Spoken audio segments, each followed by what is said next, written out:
Hey everybody, Andy Stickel here. Hope you're having a good day. Welcome to the Law Firm Marketing Hacks podcast. In this episode, I'm going to talk to you about something called the gap of disappointment, what it is, and why it is your absolute best friend. Stick around. You're not just a lawyer, you're a defender of the defenseless.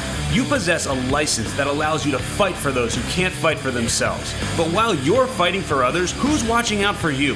For far too long, lawyers have been fed line after line by big marketing companies, promising the world and delivering nothing. And even worse, think of all the people you were unable to help just because they didn't know you existed.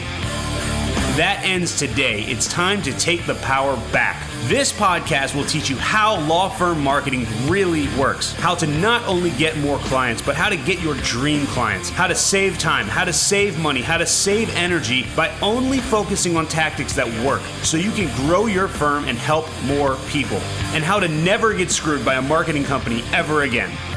My name is Andy Stickel, and I've helped thousands of lawyers, and I can help you too. This is the Law Firm Marketing Hacks podcast.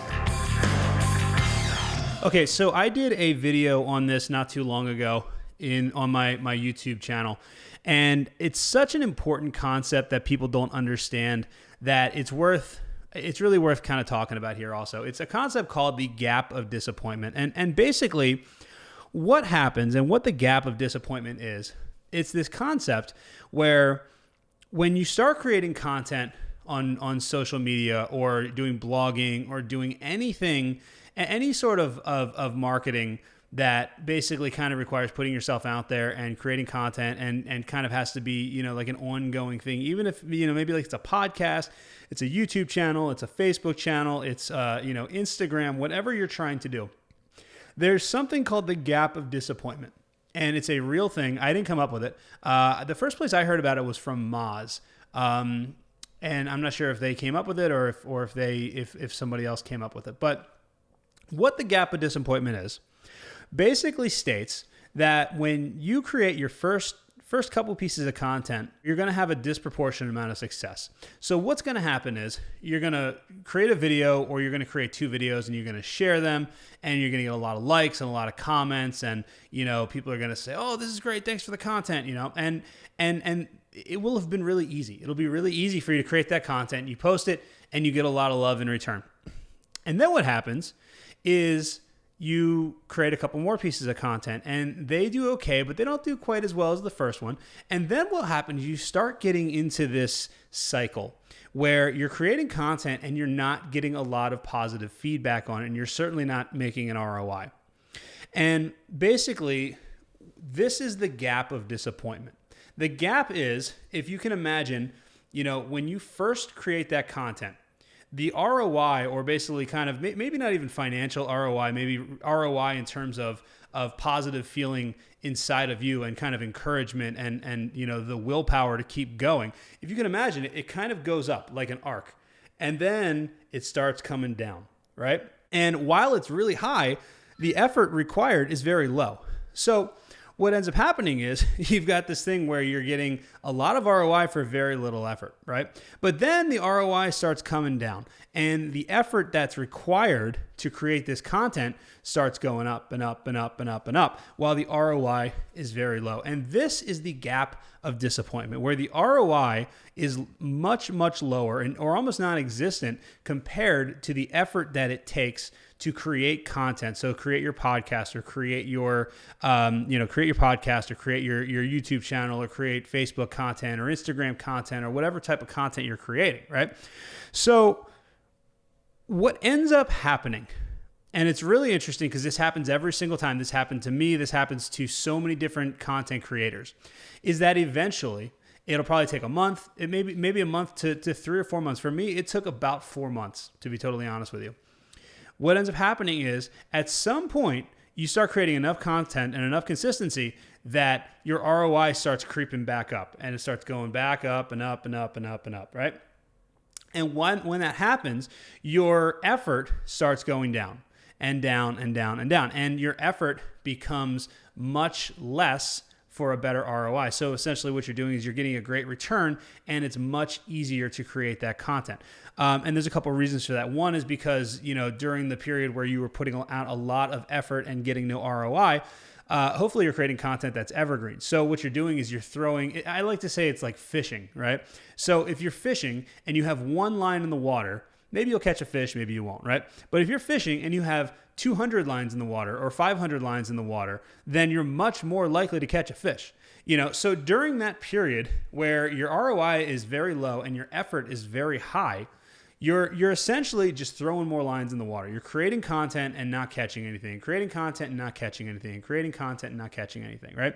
But for the ones of us who are consistent, and I group myself in this because I went through this, and it's frustrating when you're in it, but the ones that can make it through that gap of disappointment, where you can make it through that time where you're putting in a high effort and there's a low ROI, what's going to happen is on the other side of that is a very high ROI with very little effort. And that ROI continues to go up and up and up and up and up, and your effort continues to go down. For example, for me, I've got over, as of this video, I've got over 300 videos on YouTube. And actually probably close to 350 videos on YouTube, right? And I get clients from videos that I recorded a year and a half ago that I don't even remember recording. And the reason why is because I've got so many lines in the water. I'm fishing with 350 lines just on YouTube. So if you think of it this way, if you have one video and that one video brings you one lead per year, then it's kind of like whatever, it's great. It's one lead. But if you have 350 videos, each of which brings you one lead per year, that's 350 leads, and then think about that. And that's probably low. Once you start creating content and actually, if you follow the way that I tell you to create content where you're solving problems for people, you're going to get more than one lead per year. So imagine but just imagine that if you have 350 videos, each of which brings you one lead per year, every single year, year after year, you know what I mean? Like in year 2, you're still getting all the leads from that content that was created in year 1. And that's the gap of disappointment. That's and now here's the advantage of the gap of disappointment. This is why I love that the gap of disappointment exists. The gap of disappointment keeps all of your competitors away because they get in that gap of disappointment and they quit. Most people quit in the gap of disappointment because they're like, oh, it's really easy, and then they get a little bit of discouragement because it doesn't work, and then they just quit. And I love that because that means that I've got no competition. Look around. There's no other lawyer marketers that are doing what I'm doing. You can find, there's a couple channels on YouTube where you can see people put out a couple videos and, they got a few likes and everything, and then they quit. And I was persistent. And that's why I get so many leads for my business, for doing marketing for lawyers. And we're at the point now where we're on a waiting list. And to work with our company, you have to fill out an application. It's a 10 question application just to be on the waiting list. And the application asks some pretty personal questions. It asks, how much money do you make, and how, like when can you get started, and why are you not getting enough clients? And there's a lot of different things like that. And we still get 50 to 75 lawyers every single month that fill that application out to join our waiting list.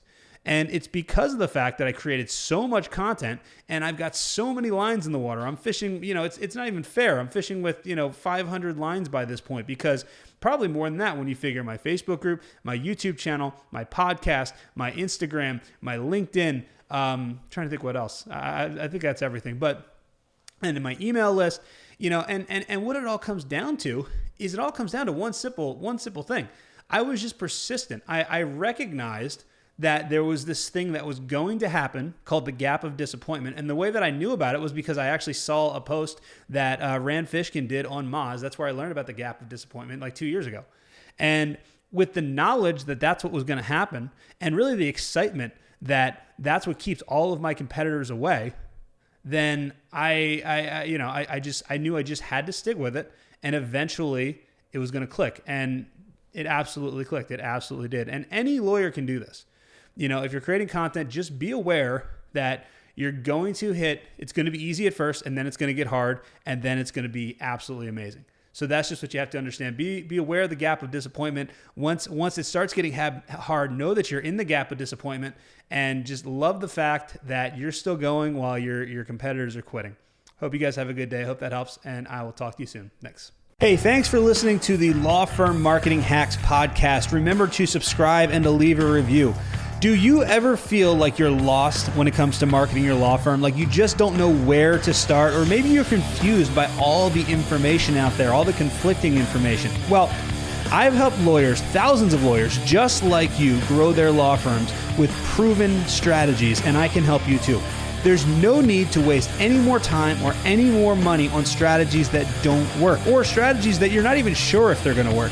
Well, I've tested so many strategies and I know what works, and more importantly, I know what doesn't work.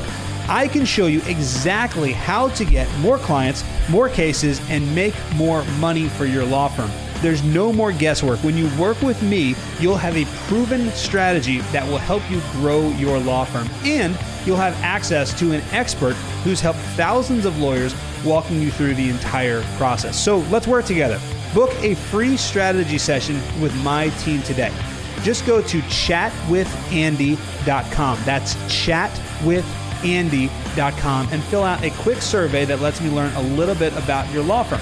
Then book a call and talk with my team. You'll learn exactly how this strategy works and if it'll work for your law firm specifically. You'll never waste time or money or get screwed by a marketing company ever again. Now, on this call, we're going to do three things. The first thing we're going to do is we're going to learn about your law firm. And then the second thing is we're going to find out if you're actually a good fit to work with us. And then the third thing we're going to do is if we can help you, and if you're a good fit, then we're going to tell you what we have to offer. So you don't have to worry. There's no hard sell or anything. My team, the people that you'll talk to are not salespeople. They're just designed to kind of identify, can we help you and are you a good fit? And then they'll kind of make the offer and let you know if it's something that if it's something you want to help with. So go to chatwithandy.com today and book your call, and I look forward to working with you.